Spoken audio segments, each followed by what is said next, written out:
This is the Pure Fury Creations Entertainment Network.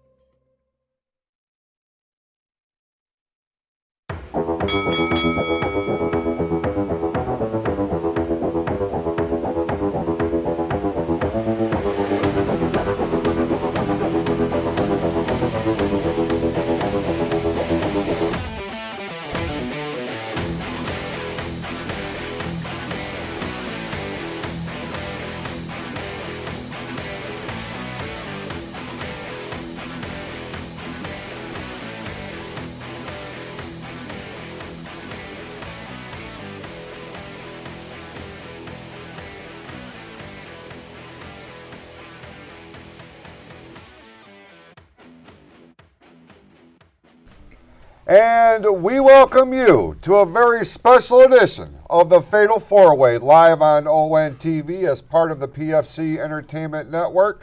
Along with Brian Bolf, Quadell Edwards, I'm Jason Clouse, and conspicuous by his absence is Sean Grugel.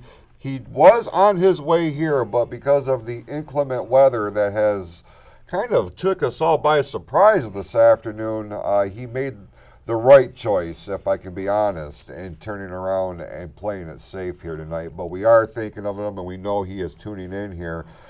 We have a lot to talk about here tonight, and you can be a part of the conversation by calling in. The phone lines are open, 810-640-5591. Gentlemen, we're going to start with the headlines in and around the world of professional wrestling this week. And it started off, Q, very long overdue with the announcement that Triple H is going to be headlining the 2025 class of the WWE Hall of Fame. What was your takeaway? It's pretty good. I was excited for it. I know there's a lot of people in the out there in the, what do you call it, the internet world, pretty much saying, IWC. Yeah, the IWC, like, yeah, man, he's inducting himself. But if you watch that video, it was pretty awesome the way Shawn and Undertaker came out there. And, we're making an executive decision. We're gonna put you in the Hall of Fame. He's in there as a member of Degeneration X, but it's good to get that solo induction as a cerebral assassin, the Game, the King of Kings. Go in there and take your spot. This is, like Q said, he went in a couple of years ago as a member of DX, but it was just a matter of time before he was going to become a two-time Hall of Famer, getting his own induction. To me, the timing could not be more perfect, because you look at the landscape of WWE, and I just listened to a podcast with JBL the other night while we were at work. And in it, he said you can really tell the difference backstage, the whole backstage aura in WWE, and what a contrast it was now to when Vince McMahon was running things. And all of that is attributed to Paul Levesque. Brian, when you look at Triple H's career, which spans 30 plus years at this point, and he was one of the faces of WWE for a long, long time, is there one or two things from his career that really stand out? The slop match with Henry Godwin? It doesn't surprise me you would go with that one. I actually enjoyed the match. Exactly. I mean, that's probably one of the last times. It's almost right when the character kind of switched after that. I don't know. He had such a long career, and I mean, it's nice to see him get inducted now for the second time. I'm almost wondering if we'll ever see executive nominations, and we see him actually even get it for a third time. Because, like you said, what he's doing with this company has been amazing. Yeah, it really has been, and it's from the inside out, and you can just tell by the overall, presentation, the matches, just everything, the way it's being presented has been, you can really tell the difference of his influence over the preceding administration, as it were. Since the last time we were on the air, we got another installment of Saturday night's Main Event on NBC. The last episode of the Fatal 4-Way, we previewed that show at great length. Saturday night's Main Event Brian, has gotten a lot of polarizing feedback from the internet wrestling community. Take the show off the air. It doesn't do anything. It's not furthering any storylines.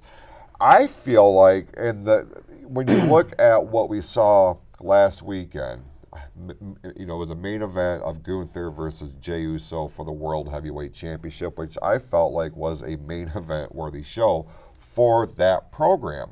But the big storyline, Jacob Fatu, right? Yeah, I think we've all expected this, though. I mean, we all kind of knew what Jacob was bringing to the table, and we all kind of were ready for him to step out on his own as well. And he did exactly that. He made a statement against Braun Strowman. It was awesome to watch. I rewatched it again the other day. It's that crowd, when they start chanting Fatu, Fatu, and one more time, he's got the audience behind him. There was some comparison, Q, between what we saw Jacob Fatu do to Braun Strowman. Now, first of all, sidebar, Braun Strowman was the perfect guy for this. We kind of figured when they booked this match for Saturday night's main event, it was the only match on the card that wasn't for a championship. So you're like, man, they're going to do something with this. Since his arrival to WWE from MLW, we said it was just a matter of time before this guy is pushed to the moon. It looks like, because of what we saw, now is that time. Now, as we come into the Royal Rumble on Saturday, how big of an opportunity is this going to be for him to really put on full display what he can do? Oh, this is a huge opportunity, especially when you look at the names that are involved in the Royal Rumble match itself and the people that Fatu can mix it up with. Oh my God, there's all kind of different stories going on. You got dream matches in there, and you're not even really. It's crazy because he's almost on the back burner. People are not really looking at Fatu. And it's crazy. I listen to a lot of podcasts, and a lot of people are pretty much already predicting the Final Four. I can actually see Fatu in that Final Four. You don't always have to have the big, star-making names in there. There's always that one oddball that might be in there too, and he might be that oddball. There's two points that really come to mind when I think about this emergence of Fatu. One is Braun Strowman. I got to give Braun Strowman credit. He is the monster maker right now. He really is. He is what he did with Bronson Reed. Yep. Now you got Fatu. This was the same push that Braun Strowman got back in 2017 when people were chanting his name when he was beating up Roman Reigns. Nobody liked Roman at that time. So this is like rinse and repeat, and they're making it even better and better and better. So Fatu is going to be huge. I had another point, but I forgot what it was. Let me ask you this. You mentioned Bronson Reed, and we saw what he was on path to do here. They were really, trying to make him a main event star. Had an angle with Seth Rollins. Yep. Decimated him. He was part of the War Games match. This is where he would get injured, of course. If that injury had not happened to Bronson Reed, would Jacob Fatu be in this spot right now? It's kind of hard to say. I would say he would still have a star-making moment. It might not be that exact moment because, Bronson Reed will still be doing his thing right now. But I don't think you can hold Fatu back. Like, even with Bronson Reed still being out there, there's just going to be a whole different scenario for Fatu because that guy is a immediate star. And you've seen it back when it was a Monday Night Raw when he had the face-to-face with Braun Breaker. Mm-hmm. And the crowd went nuts for it. And this was before Fatu actually did anything. All he was doing was saying, "I love you, Solo." And I'm telling you, another moment is coming up when he says, "I hate you, Solos." You got to look out for that moment. Oh, I like that. That was going to be my follow-up with you. If you're Solo Sikoa right now, how pissed off are you? Because, come on, this guy was supposed to be the head of the new bloodline, and Jacob Fatu comes in months after the fact, and we all called it. Anybody who has followed this guy from when he was with Major League Wrestling, even prior to that, this guy was going to be a star. And then we're starting to hear more of his backstory, his real life backstory, what got him into wrestling. He is a descendant of the same family that both Roman Reigns, The Rock, like all of them. So if you're Solo, how upset are you right now? I guess it kind of depends on who do you think is to blame for Solo's dramatic decline. Is it Solo or is it WWE writing? I think Solo was given many chances, and I don't think he really capitalized on those chances. It's kind of his own fault, so he could be upset, but who does he have to blame? Jacob Fatu made every opportunity he was out on camera, he made sure he was a star, and that's why he's in the spot he's in. Very good point. Some people just got it. I think Fatu is one of those guys that just got it. Yeah. He's fun to watch. Yeah. The people that are fun to watch will always rise to the top. And Solo's not bad. I want to give Solo credit because in NXT, Solo was a lot better. Listen, I have been on the Solo bandwagon for a long time. Like, I see potential in this kid. And then I went on record. I'm like, they can do with Solo what they couldn't do with Umaga. And Umaga was one of those guys. I just listened. It was the same podcast with Layfield, and he's like, Umaga could have been a main event star for a long time, but it just didn't happen for him. Whether it was because of the timing, because this is when John Cena was at his peak, who knows? But Jacob Fatu, we're going to be seeing him in the main event of a PLE before SummerSlam rolls around, I feel like.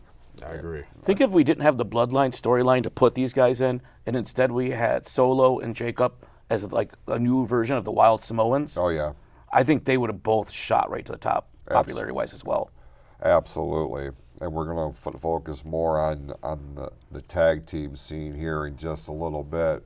But moving on in the headlines here, some moving and shaking in terms of the roster within WWE. It was announced that Jordan Grace has indeed signed a contract, the former TNA Knockouts champion.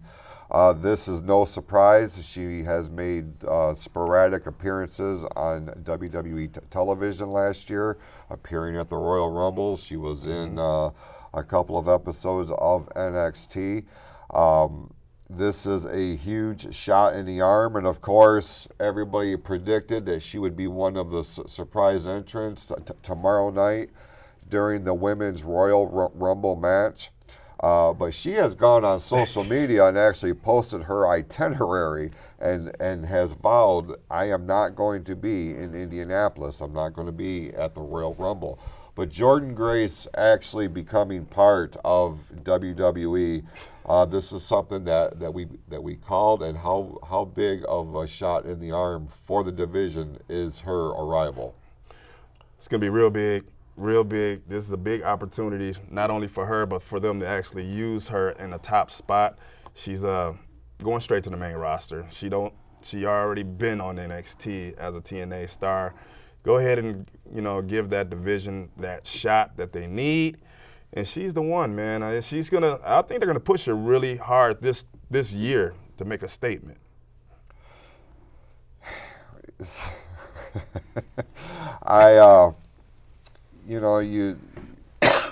I think about this opportunity, and she has been on NXT.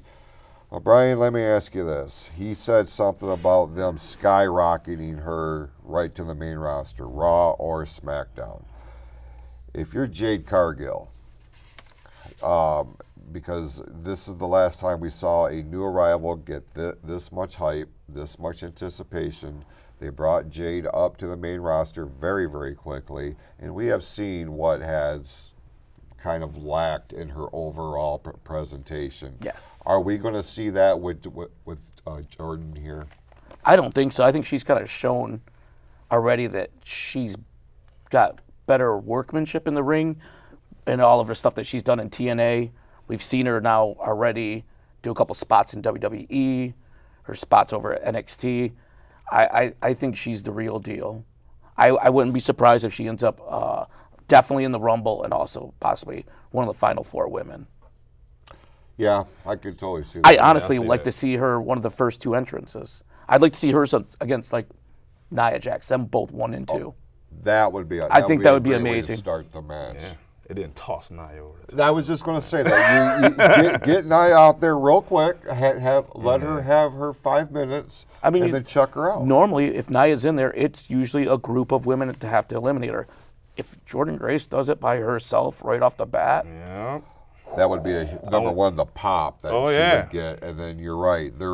She just bypassed her spot in NXT, and she's going to Raw. Because you take out a number 1 contender like that. for sure. Give me the Kane and Big Show spot from what was that, 2002 or something like that. Yeah, Where he lifted them up, walked to the ropes, dumped them out. Right. Oh yeah, she can do that. Look at those arms, bigger than mine. We also saw the debut of one of the biggest free agents in all of professional wrestling. It was the worst kept secret. You guys got me all messed up. Penta is now in WWE, made his debut on Raw. Very impressive showing in his debut match with Chad Gable.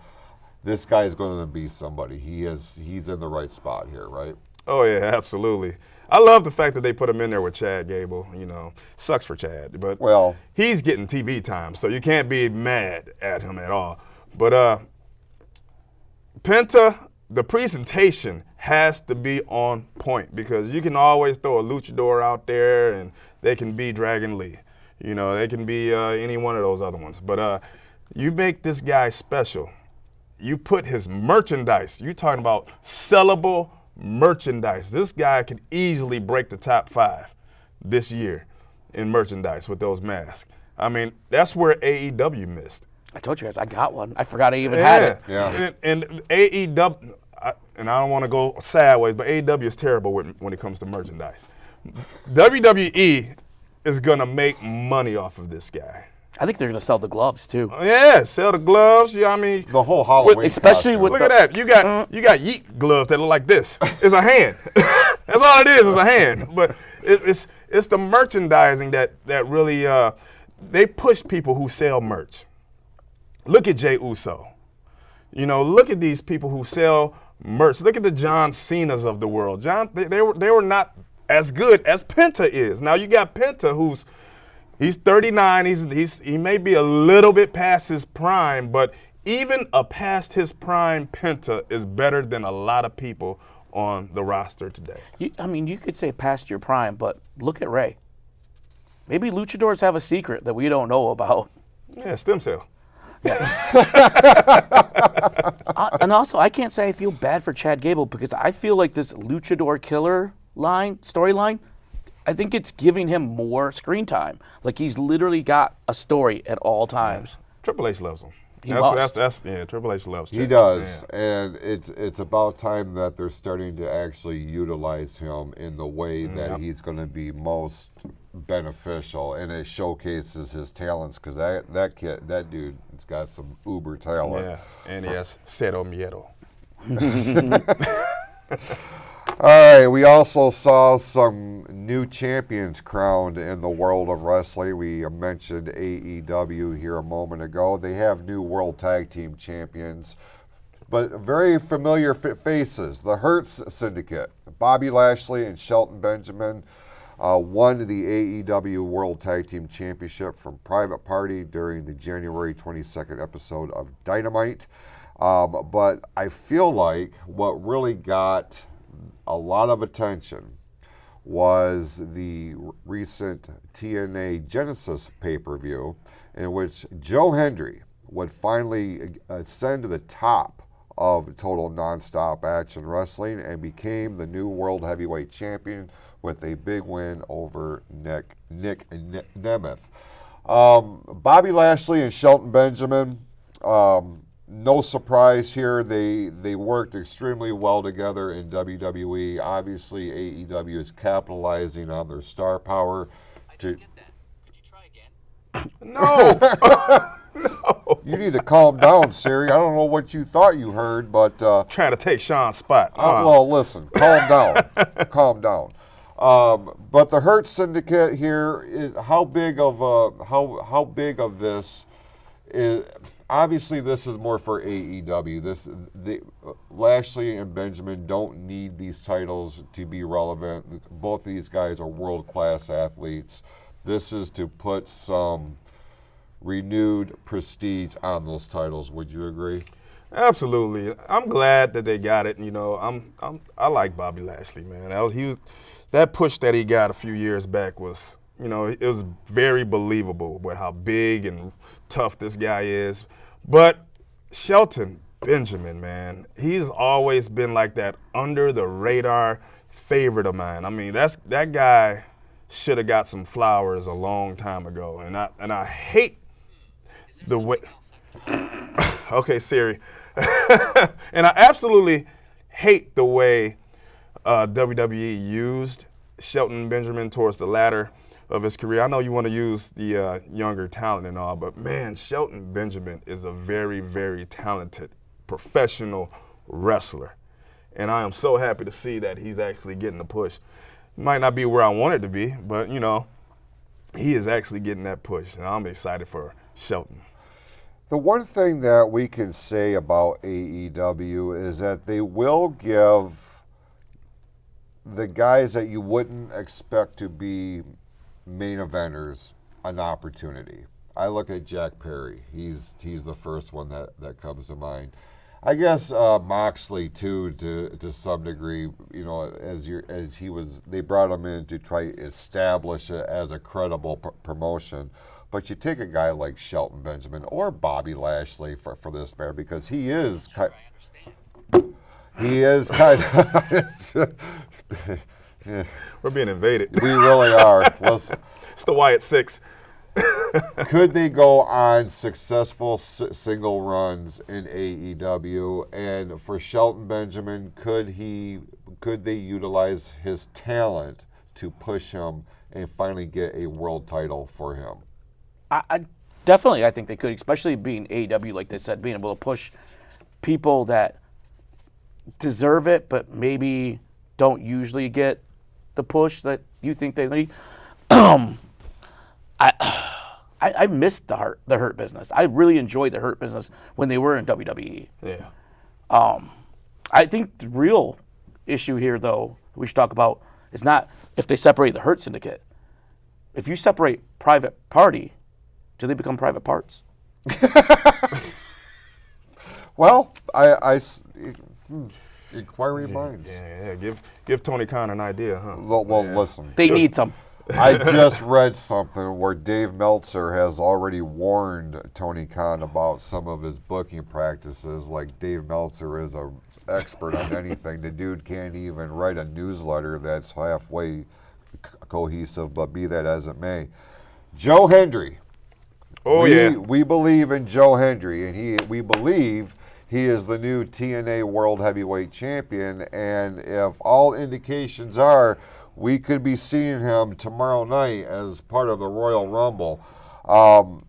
I was worried TNA was going to drop the ball with this guy. He had an opportunity at their previous pay-per-view. He did not win there. And I'm like, oh my God, one of two things is going to happen. Either he's going to move to WWE full-time or they're dropping the ball on him.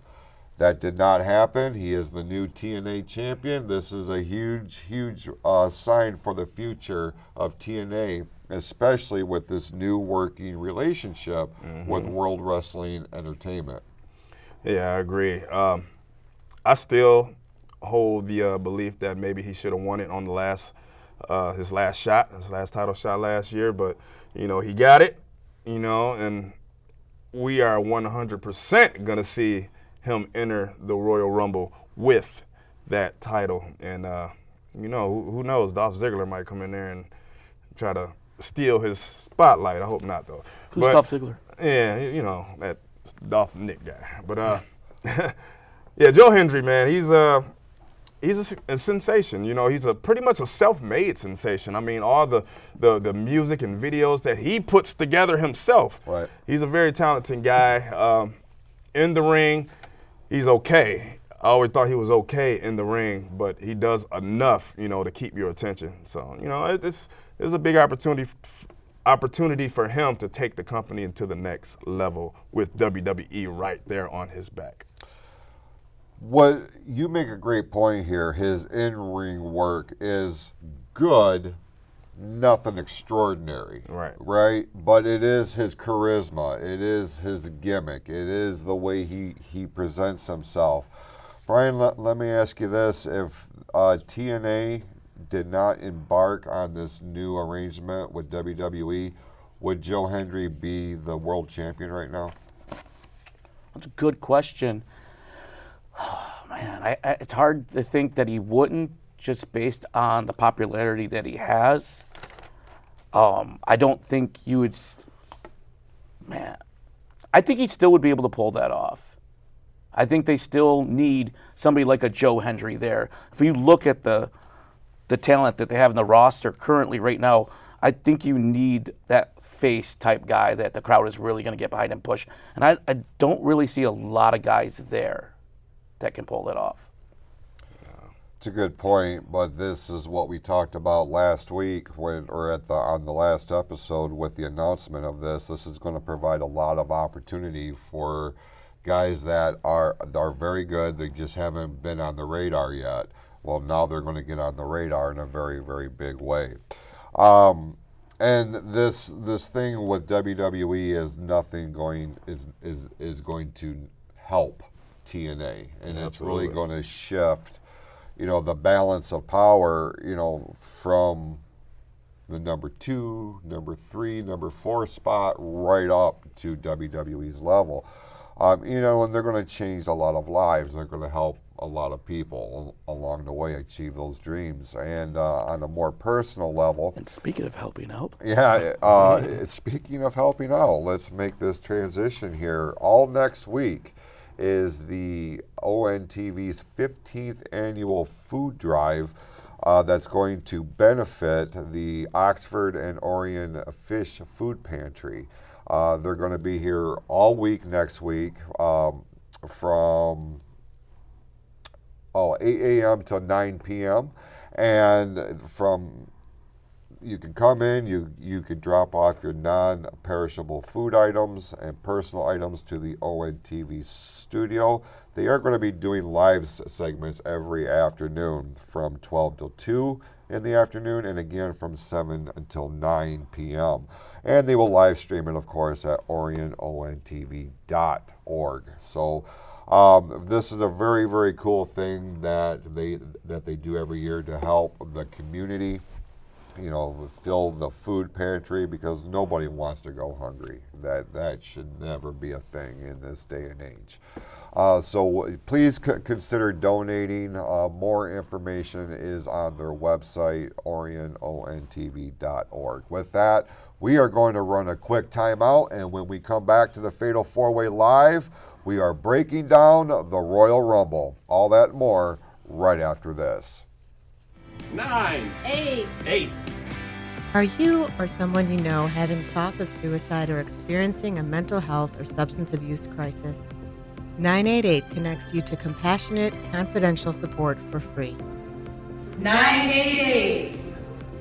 988 is the new 3-digit dialing code for the Suicide and Crisis Lifeline. For years, the Lifeline, formerly known as the National Suicide Prevention Lifeline, has answered tens of millions of calls and helped people overcome mental health-related distress. 988 is the same trusted resource. When you call, text, or chat 988, you'll be quickly connected to trained crisis counselors who will listen to your concerns, provide support, and get you additional help if needed. There is hope. The Lifeline works. You are not alone in crisis. Just call, text, or chat 988. 988. Knowing how to identify signs of crisis in others and help connect them to resources like the 988 Suicide and Crisis Lifeline is an important way to prevent suicide in Lake Orion. For information about free suicide prevention trainings offered in our community, please visit the North Oakland Community Coalition at noccmi.org. 988.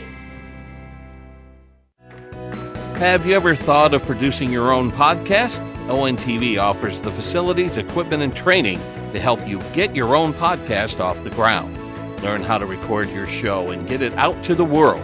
Cost is $25 per person, which gives you access to ONTV's podcast room and equipment. For more information, give ONTV a call at 248-393-1060 or visit orionontv.org today. And we welcome you back to the Fatal 4-Way live here on ONTV, along with Brian Bolf, Hollywood Q. I'm Jason Clouse. We certainly appreciate you tuning in. If you have a question, comment, or a prediction for what we're fixing to talk about, anything that we have discussed already on the show, the number is 810-640-5591, or you can correspond with us through the live chat on the Orion ONTV Facebook page. When we talk about pay-per-view or premium live events, as they're known nowadays, it comes down to the big four. And for a lot of fans around the world, this is their show. It goes down tomorrow afternoon from the Lucas Oil Stadium in Indianapolis, Indiana. It is the WWE Royal Rumble. The road to WrestleMania is finally upon us, gentlemen, and not a big card in terms of the number of matches, which leads us to believe that the ones that have been booked are going to be going for a while. The women's Royal Rumble match, I would assume, is going to kick this thing off. They have not said officially what the order is, but I've got to believe that with the two Rumble matches, you don't want to have them back to back because that's just a lot at one time, right?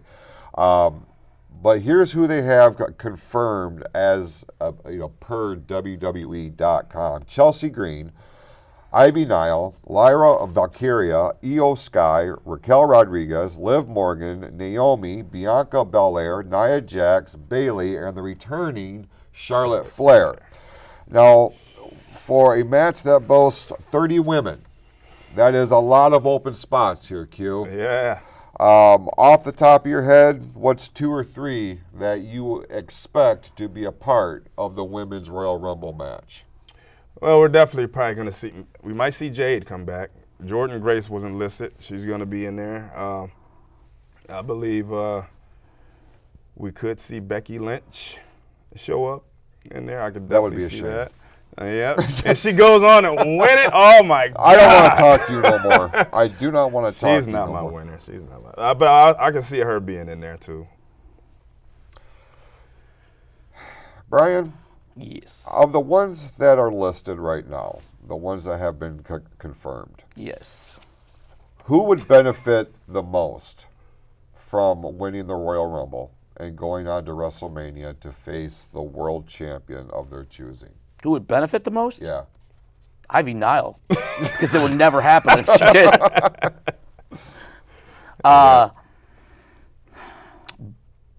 Bianca would, because she is kind of fell from that elite level. So a win there would definitely put her back in the talk of being one of the top women. I don't see that happening.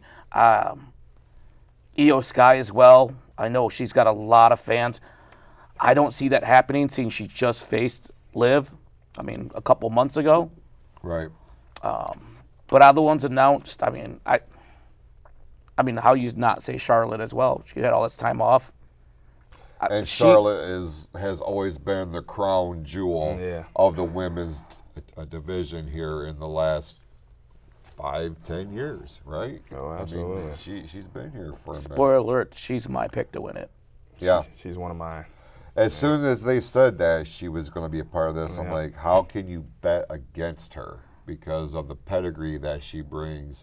And listen, people can say what they want about Charlotte Flair, but I can't imagine something so significant has happened in her recovery that's not going to make her pound for pound one of, if not the best workers in all of professional wrestling.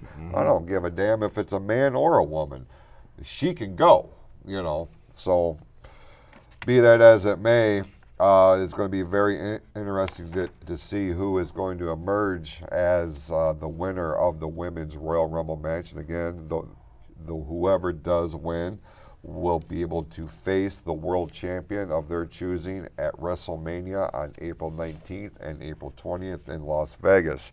But we have a lot to get there, you know, between now and Las Vegas. We got the Elimination Chamber pay-per-view that's going to be coming up. They're putting a lot of stock in the Raw on Netflix, so there's no telling what's going to happen on those episodes. And then you were going to at least get one more Saturday night's main event before WrestleMania. So there's no guarantee that Rhea Ripley or Tiffany Stratton is going to be the holders of either one of those world championships. Another match that has been signed for the Royal Rumble, this one has a lot of local people very excited when the Motor City Machine Guns are going to be on WWE pay-per-view to challenge DIY for the WWE Tag Team Championship. And for the first time in a long time, man, this is going to be a 2 out of 3 falls match, Brian, with that kind of stipulation, with these 4 guys in here, all great workers, even Johnny Gargano. I can't take it away from him. I'm not a fan, but the guy can go. This one is going to go for a minute. But for us to see the Motor City Machine Guns on pay-per-view, you know, based out of the state of Michigan, we've really wanted to see these guys do well on a big stage because they've been doing this for 20 years on the independents and, you know, TNA and things like that. But this is WWE. This is one of the big 4. Who walks away here with the titles? This is, like, I think the toughest one to pick. I mean, Motor City just had the titles. Are you going to put them on DIY, then just take them away and slingshot them back to Motor City Machine Guns? I mean, I hope so. I want them to. They'll be my pick. I'm going to have my fingers crossed the whole time. And like you said, this low-key could be like one of the contenders for match of the year. Like, these guys could do that, especially with a 2 out of 3 falls. I don't remember the last time we've seen a 2 out of 3 falls tag team championship match on pay-per-view. This was a stipulation that was used very often. You know, we talk about Saturday night's main event. And they've had a series of 2 out of 3 fall matches that have taken place. The British Bulldogs and the Hart Foundation and Demolition and the Brain Busters. This could become an instant classic, right? Absolutely. It's talking about 2 out of 3. Last time we seen 2 out of 3 falls. When was the last time we seen the tag team titles on the PLE? Right. WrestleMania last year. Last year, WrestleMania. Almost a so year this now. is Either imagine SmackDown or Raw. Can you, if you go back 5 years, could you say that you're gonna see the Motor City Machine Guns on your television set in 2025 on a PLE fighting for a tag team title against DIY in a 2 out of 3 falls match? Oh man, this is gonna be big. I don't, you know, as much as I would love to see Motor City actually win it, I still think that there's a story going on. So the Street Profits are still in this story, and they haven't even been around. You know, so I still believe that there's more to come. DIY is definitely going to take this. As well as Pretty Deadly. As well as Pretty Deadly, they're being used. The tag team scene is slowly being revitalized, at least on SmackDown. So it's going to, man, and you know what? This match kind of reminds me of a possible NXT TakeOver tag team type match. Oh. Yeah. I can see, like, when it's FTR, very black and gold. Yeah, very black and gold. As a sidebar, I saw the announcement earlier today that the NXT Tag Team Championship are actually going to be defended on TNA Impact. Oh. Nick and Ryan Nemeth are going to be challenging for the NXT Tag Team Championship next week on Impact. I'm excited for that. This is a very cool thing. This is what we had talked about when they started talking about this partnership between the two companies. To see WWE championships, WWE based championships on another promotions show is unprecedented, and it's a very, very cool thing. So switching gears, we're going to focus on one of the big main events. This has been the dominant story over on SmackDown for the last few weeks, where we will see 2 championship belts suspended from the rafters of Lucas Oil Stadium in Indianapolis, when Kevin Owens will challenge the American Nightmare Cody Rhodes in a ladder match for the undisputed WWE Championship. I've got to believe that with everything that has happened between these two, you go back to the pay-per-views last year, Clash at the Castle, I think it may have been, where Cody picked up a win over Owens. We saw what happened on the first Saturday night's main event and what went off the air, the heinous attack, with the pile driver and all that. It culminates tomorrow at the Royal Rumble, a ladder match. You look at Kevin Owens and the stature that he is, Brian, he's not what you would call your stereotypical ladder match participant. But this guy has shown time and time again, and this is why I'm such a fan of him. No matter what kind of match you need somebody good, you can go to Kevin Owens, and he's going to put on an A performance. Now, with that being said, does he stand a chance of winning the WWE Championship at the Royal Rumble? He does, and there's definitely a storyline there that you could follow if he did, especially with this build-up with him and Sammy. It's a low chance. I don't see them putting the belt on Owens right before WrestleMania. I think your big WrestleMania matches are going to involve Cody. I think the winner of this Rumble will take on Cody, and that will be our another finish in the story almost, maybe. Okay. Hint, hint. Yeah. It's kind of a surprise that Kevin isn't more known for ladder matches, seeing he's willing to always take these high spots. It's almost kind of a shock. It's like it kind of fits him. Another thing that I thought about, Q, is when you look at Kevin Owens' history in the Royal Rumble, this is not his first opportunity at the WWE Championship at this event. Right. A couple of years ago, he came within an eyelash of beating Roman Reigns. But with that being said, do you see him as a viable option to win the title here, or is he just a placeholder to put Cody on his road to WrestleMania? Presumably, he's going to be the target of whoever wins the Royal Rumble match. I see I see Kevin. He has kind of like a built-in story after this. So this is kind of, his built-in story actually tells me that he's not going to win this match because of the story that he has going on with his buddy, Sami Zayn. He's like, Sammy, I need you to help me win this. I want you to win the Royal Rumble so we can set this thing up for WrestleMania, me and you. And it's definitely going to be Sammy and Kevin, but it's not going to be for the World WWE title. It's not going to be for the strap.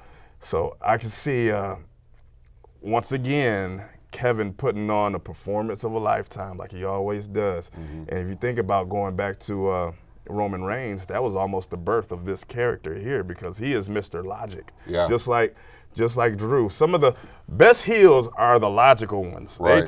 They tell it like it is. They tell it like it is, but we don't want to hear it. That's what makes them heel. On the line, we've got Sean Grugel right now. Sean, can you hear me? I can. Can you hear me? Yes, we can. I don't know if you're coming through the speakers or not, but No. we can hear you. Okay. I just listened to your guys' picks for the Women's Royal Rumble. I think one is being severely overlooked, and that is the fact I think we're going to see Jade Cargill enter the ring and take out Bianca Belair and possibly win the thing. That's something that we have alluded to, like mid part of last year. Like we started seeing where they would be kind of teasing the germ of what could be a significant enough storyline to be worthy of a WrestleMania match. But, with Jade Cargill being out with, whether it's an injury or they took her back down to the PC for more training or what have you, do you think she would be ready for a major program like that at WrestleMania? Well, I think what we're looking at is the fact that, Bianca and Naomi are the tag team champions, and Naomi was just handed that belt. And Jade, you can obviously see where the jealousy portion of this is going to come into play. Now, she's going to be able to play this character up without having to do a whole lot of wrestling before WrestleMania. That's true. I just don't want to see somebody who can't wrestle main event WrestleMania. Ultimate Warrior did. Yeah. Oh, fair. And again, that's why I don't want to see it again. Goldberg did. Very good points here. I was thinking about, I know you guys haven't talked about the Men's Royal Rumble yet, and I'm just going to leave you with this. What do you guys think about the possibility? Now, we all know Don Cena's going to be there. Right. And we all know that CM Punk has never headlined a WrestleMania. And we know, there's stories on top of stories on top of stories going into this Royal Rumble where anyone could win. What do you guys think about the possibility of a surprise entrant going in, winning the Royal Rumble, and his name is Brock Lesnar? I fear. Do you remember the year Roman Reigns won the Royal Rumble and they brought The Rock out to celebrate with them and nobody cared? They still booed him, and it was such a backlash, a negative backlash on that year's Mania. I feel like that's what we would get with Brock Lesnar, just multiplied by 100,000. Brian, what's your opinion on that if Lesnar was to come in and We win? talk about how intelligent Triple H is. What sense would it make to bring in a guy that has no storyline around him into a mess of storylines? When you have all these different storylines, we just had the buildup of main event Jey Uso, and everyone kind of got a little bit of feel like, man, what if we did put a heavyweight belt on him? How big of a pop would he have? You have the CM Punk, I've never main evented WrestleMania. You have Sami Zayn now feeling like, do I have it in me still to ever do this? You have Roman wanting his belt back. All these things. Cena wanting to break the record. It doesn't make sense to bring in Lesnar at this point. Save it for something else. Elimination Chamber. The reason why I bring it up, and Jason, you said it, he's going to get booed out the building. What's going to happen to the guy that defeats Brock Lesnar? They're going to be the biggest baby face in the company. Imagine what happens when they go over for the title next. Now, from that logic, it makes perfect sense. Q, we've sat here and on the show and in private conversations, and we've gone back and forth. Is Lesnar good for the business? Is he bad for the business? Kind of leaning into what Sean is saying here. He gets a reaction, one way or the other. But is it the kind of reaction that they're going to want? Now, there's been a lot of tickets already sold for WrestleMania. People are dialed in, they're locked in. But if you put Lesnar in the main event, and you got to assume he'll be the one closing one of the two nights, is that going to put this WrestleMania in a negative aura? When I think about this whole thing with Brock Lesnar, if he were to come in and win the Royal Rumble to me, it screams Vince McMahon is backstage. Yeah. It screams because it makes me think the night where they had the whole Money in the Bank match. The entire match took place. The last 5 seconds of that match, Brock Lesnar comes out, steals the case. That screams Vince McMahon. And we know how big of a fan Vince McMahon was of Brock Lesnar. My next point, yeah, we know. No comment. In the ring and out the ring. But, you know, another thing is at this time where we are at a height of where WWE is at a height of a lifetime right now. Everything is hyped up. Brock Lesnar now is not even needed to me. For real. And I don't even think it wouldn't even hurt my heart if he was done for good, because he's an older guy. He had his run, and to rinse and repeat the same thing with him and have him come in and dominate once again like we seen in the 2016, 17, and 18 when he had that Universal title held hostage and all of that stuff. Hey. Daddy. I believe that at this point, Brock Lesnar is not needed. This Royal Rumble with the stars you have in it, I don't even think people like The Rock is needed. Even though the roof would blow off the place if The Rock showed up. Right. But you have all of these names, you have all of these nows in there. Why bring the Benz back? You know what I'm saying? Right. So, yeah, Brock is not needed. Oh, he's in. All right, gentlemen, well, with that, I wish you guys nothing but a good show. Drive home safely, and I will see you in a couple weeks. Sounds good. Thank you so much for calling in. That was Sean Grugel. Sean Grugel.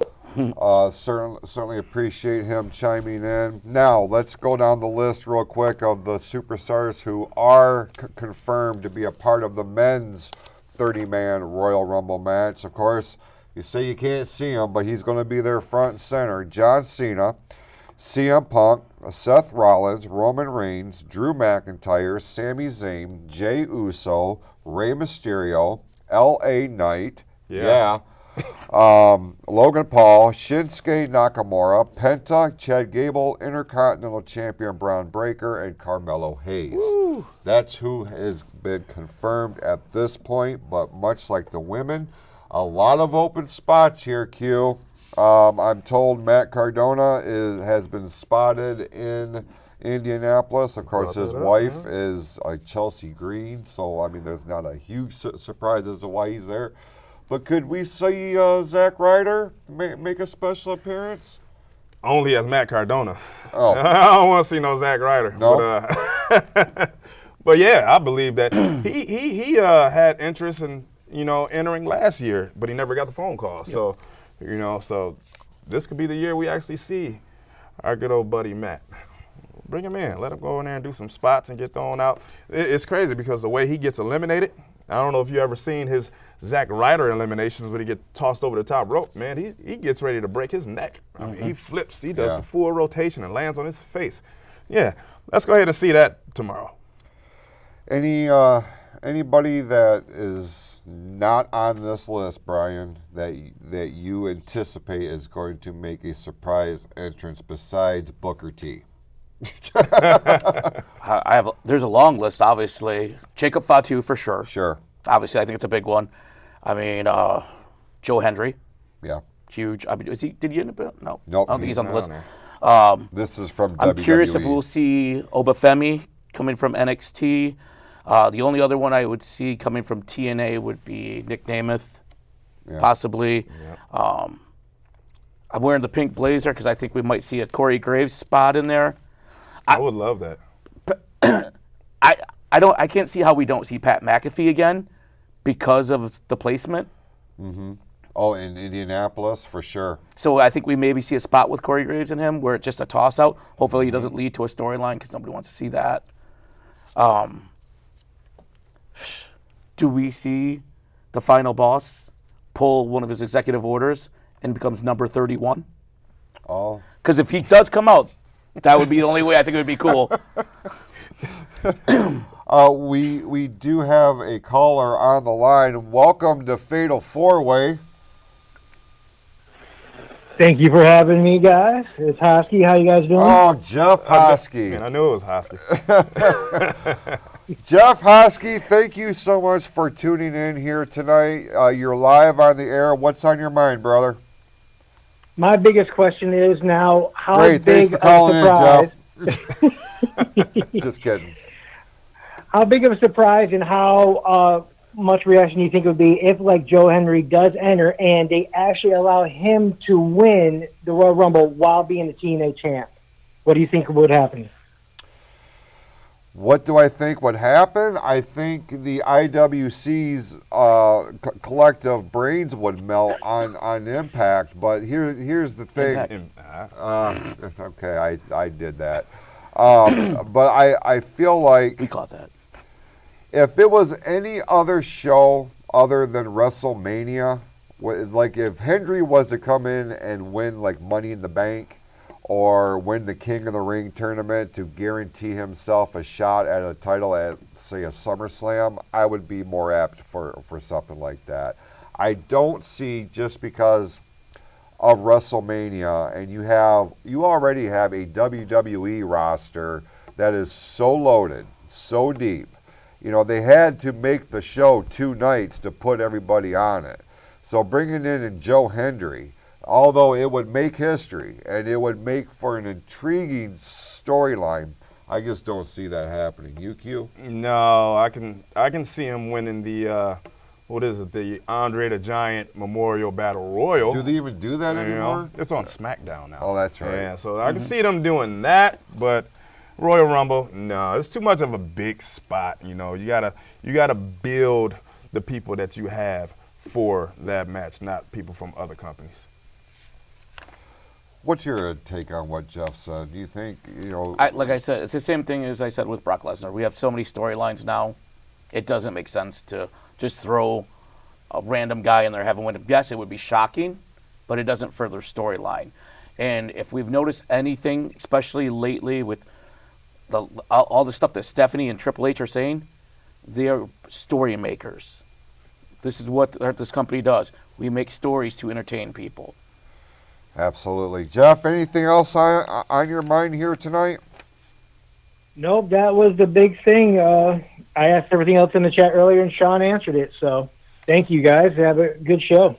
Thank you for calling in, my friend. Always good to hear from you. And I'm sure you're going to be looking forward to the Royal Rumble, as we all are, because it goes down tomorrow night, beginning at 6 p.m. live on Peacock. The pre-show starts at 4 p.m. Eastern Standard Time, and it does go down from the Lucas Oil Stadium in Indianapolis, Indiana. So a lot of history is going to be made tomorrow night as a part of the 2025 Royal Rumble. And as we start to wind this down, let me remind you one more time of the big event we got going on here in Lake Orion, Michigan, specifically here at the studios of Orion Neighborhood Television. Their 15th annual food drive, all next week, February 3rd through the 7th, 8 a.m. to 9 p.m. You can drop off non-perishable food and personal items to the ONTV studio. Plus, you can tune in for live segments every afternoon from noon until 2 p.m. and then again from 7 until 9 in the evening. And you can see it on the traditional platforms that airs ONTV or the live stream at orionontv.org. Such an amazing event, and all proceeds are going to be benefiting the Oxford Orion Fish Food Pantry.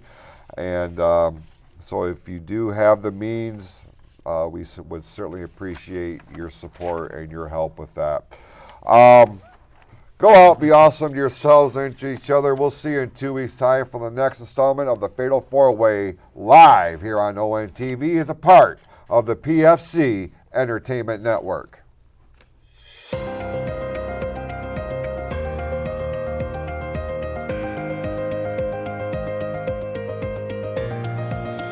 This is the Pure Fury Creations Entertainment Network.